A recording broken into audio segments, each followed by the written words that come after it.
అంబటి రాంబాబు మాట్లాడుతున్నారు. ఇప్పుడు ఆ లైవ్ చూద్దాం. నన్ను ప్రశ్నిస్తారా? ఏందయ్యా నాకు అర్థం కాలేదు. ప్రశ్నించడానికే పెట్టిన రాజకీయ పక్షం అన్నావే, ప్రశ్నించడం ప్రజాస్వామ్యంలో హక్కు అన్నావే, నన్ను ప్రశ్నిస్తారా? నన్ను ప్రశ్నించేవాడు నా దగ్గర ఉండొద్దు. పోండి, నన్ను ప్రశ్నించేవాళ్ళు. నన్ను మెచ్చుకునేవాడే నా దగ్గర ఉండాలా? ఆ 24 సీట్లు ఎందుకు తీసుకుని అడిగితే ఒప్పుకోను నేను. ఏమిటిది? ఈ దుర్మార్గం ఏంటి? ఈ అన్యాయం ఏంటి? ఈ అక్రమం ఏంటి? ఇదేనా రాజకీయాలు? నేను చాలా సందర్భాల్లో చెప్పా, ఇప్పుడు కూడా చెప్తున్నా.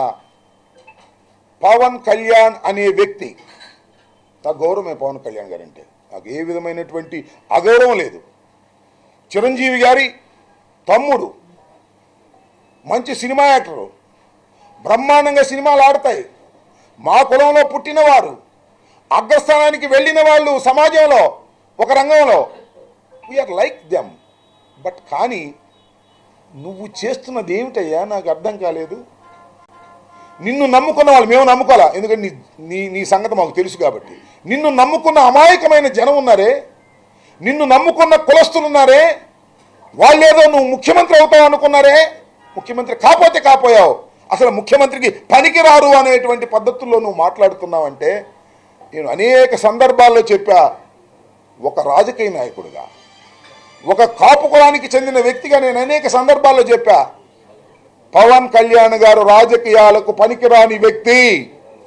పవన్ కళ్యాణ్ గారికి రాజకీయాలు తెలియవు. పవన్ కళ్యాణ్ గారిని నమ్ముకుంటే కుక్క తోక పట్టుకొని గోదావరి ఈదినట్టే. సోదరులారా, నమ్మకండి అని అనేక సార్లు చెప్పాను నేను. అయినా సరే మా పవన్ కళ్యాణ్ సీఎం కావాలన్నారు. ఇవాళ అరవని నేను అడుగుతా ఉన్నా, పవన్ కళ్యాణ్ సీఎం కావాలని కోరుకునే వాళ్ళు ఇవాళ పవన్ కళ్యాణ్ సీఎంగా చూడలేకపోతే, కనీసం వినలేకపోతే చంద్రబాబు సీఎం అని అంటారా అని అడుగుతా ఉన్నా.